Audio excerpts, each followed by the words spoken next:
যোৰহাটত অসম আবৃত্তি আৰু সংস্কৃতি পৰিষদৰ কেন্দ্ৰীয় প্ৰতিষ্ঠা দিৱস উদযাপন অসমত আবৃত্তি চৰ্চাৰ এক বিদ্যাতনিক পৰিৱেশ গঢ়ি তোলা আৰু আবৃত্তি সম্পৰ্কে চিন্তা চৰ্চা কৰা ব্যক্তিসকলক এখন উমৈহতীয়া মঞ্চ দিয়াৰ উদ্দেশ্যে 2 বছৰ পূৰ্বে প্ৰতিষ্ঠিত অসম আবৃত্তি আৰু সংস্কৃতি পৰিষদৰ দ্বিতীয় কেন্দ্ৰীয় প্ৰতিষ্ঠা দিৱস আজি যোৰহাট বিজ্ঞান কেন্দ্ৰ আৰু তাৰকাগৃহ প্ৰেক্ষাগৃহত বৰ্ণাঢ্য কাৰ্যসূচীৰে উদযাপন কৰা হয়। অনুষ্ঠানটিৰ আৰম্ভণিতে ৰাজ্যিক সমিতিৰ কাৰ্যকৰী সভাপতি ড হিতেশ গোস্বামীয়ে পতাকা উত্তোলন কৰে আৰু যোৰহাট জিলা সমিতিৰ সভাপতি প্ৰকাশ বৰপূজাৰীয়ে জিলা পতাকা উত্তোলন কৰে। স্মৃতি তৰ্পণ কাৰ্যসূচী মুকলি কৰে বিশিষ্ট চিকিৎসক ড চন্দ্ৰ বৰাই। তাৰ পিছতেই যোৰহাট জিলা শাখাসমূহ আৰু বিভিন্ন শিক্ষানুষ্ঠানৰ প্ৰতিনিধি দলীয় আবৃত্তি অনুষ্ঠিত হয়। মূল অধিৱেশনটো ৰাজ্যিক সভাপতি ড হিতেশ গোস্বামীৰ সভাপতিত্বত আৰম্ভ হয়, য'ত বিশিষ্ট সংগীত শিল্পী পংকজ্যোতি বৰুৱাই মংগলাচৰণ প্ৰদান কৰে। অনুষ্ঠানৰ মুখ্য অতিথি অসম সাহিত্য সভাৰ সভাপতি ড বসন্ত কুমাৰ গোস্বামীয়ে শিশুৰ ভাষা শিক্ষণ আৰু আবৃত্তিৰ গুৰুত্ব সম্পৰ্কে মূল্যৱান বক্তব্য আগবঢ়ায়। সভাত বিশেষ অতিথিৰূপে উপস্থিত থাকে সংগীত নাটক অকাডেমী বঁটা বিজেতা তথা অভিনেতা প্ৰাঞ্জল শইকীয়া, ৰাষ্ট্ৰীয় চলচ্চিত্ৰ বঁটা বিজেতা মলয়া গোস্বামী, বিশিষ্ট অভিনেত্ৰী ৰীণা বৰা, উপদেষ্টা পৰিষদৰ সদস্য জ্যোতিষ কুমাৰ শৰ্মা আৰু প্ৰাক্তন অসম মাধ্যমিক শিক্ষা পৰিষদৰ সচিব কমলজ্যোতি গগৈ, বিশিষ্ট সমাজকৰ্মী ঈশ্বৰ প্ৰসন্ন বৰদলৈকে আদি কৰি বিভিন্নজন গণ্যমান্য ব্যক্তি উপস্থিত থাকে। অনুষ্ঠানটিৰ লগত সংগতি ৰাখি পত্ৰিকা উন্মোচন কৰে ড জ্যোতিৰেখা হাজৰিকাই, সম্পাদনা কৰে জিলা সম্পাদক ছফিকুল ইছলামে আৰু কাব্য সংকলন গুঞ্জন উন্মোচন কৰে প্ৰাঞ্জল হাজৰিকাই, সম্পাদনাত নৰেন বৰা, উত্তম হাজৰিকাই। আমন্ত্ৰিত অতিথিৰূপে জনমভূমি আৰু প্ৰাগ নিউজৰ যোৰহাটস্থিত মুখ্য কাৰ্যবাহী দীপক আচাৰ্য, যোৰহাট জিলা সাহিত্য সভাৰ সভাপতি মহেন্দ্ৰনাথ হাজৰিকা, বিশিষ্ট সমাজসেৱক ঈশ্বৰ প্ৰসন্ন বৰদলৈ, যোৰহাট জিলা ছাত্ৰ সন্থাৰ সভাপতি প্ৰীতম জ্যোতি শইকীয়াসহ বহু বিশিষ্ট ব্যক্তি উপস্থিত থাকে। অনুষ্ঠানৰ অন্তত সকলো অতিথিক স্মাৰক প্ৰদান কৰা হয়। যোৰহাটৰ পৰা অনুপম বৰাৰ ৰিপৰ্ট, পোহৰ লাইভ। লিখিছিলে অমূল্য বৰুৱাৰ বিপ্লৱী।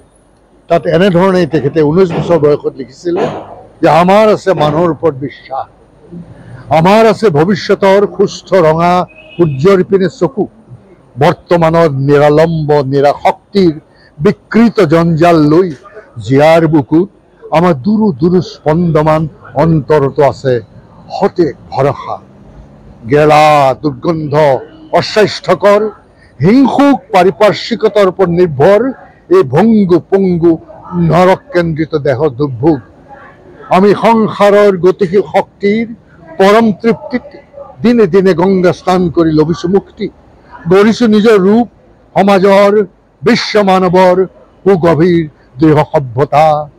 আমাৰ সংস্কৃতিৰ নৱসাম্য মন্দিৰ, বিশ্বৰ জনসভাত ৰুদ্ধ আত্মৰতি মননশীলতাৰ অন্ধ কাৰাগাৰ গঢ়ি আমি নহওঁ নিঃসংগ সুদূৰ স্বৰ্গৰ কোনোবা নন্দন বনত।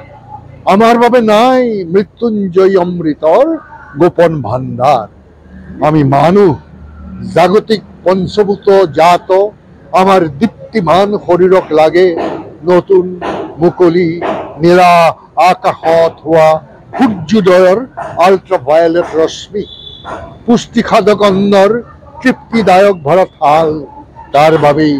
তাৰ বাবে আমি উৰ্বৰা মাটিৰ কৰ্মনিষ্ঠ পূজাৰী, যুগ পৰিস্থিতিৰ প্ৰতীক বস্তু আৰু আদৰ্শৰ দণ্ডাত্মক গতি সংগ্ৰাম লিপ্ত বিপ্লৱী।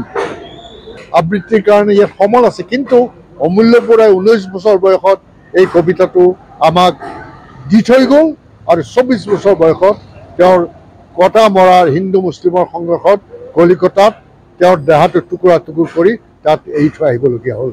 সেইটো আমাৰ যোৰহাটবাসীৰ বাবে অত্যন্ত এটা আৱেগিক কথা আৰু অত্যন্ত আমাৰ মনত এটা আক্ষেপ ৰৈ গ'ল যে সেইজন কবি যদি আৰু কিছু বছৰ থাকিলহেঁতেন এই সাহিত্যৰ জগতলৈ আৰু ঘটনা কেতিয়াও দিব পাৰিলেহেঁতেন।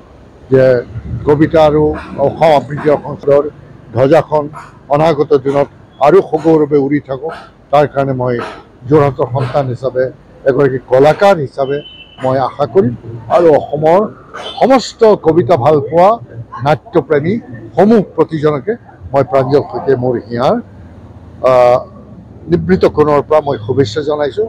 সকলোৰে জীৱন সুন্দৰ হওক।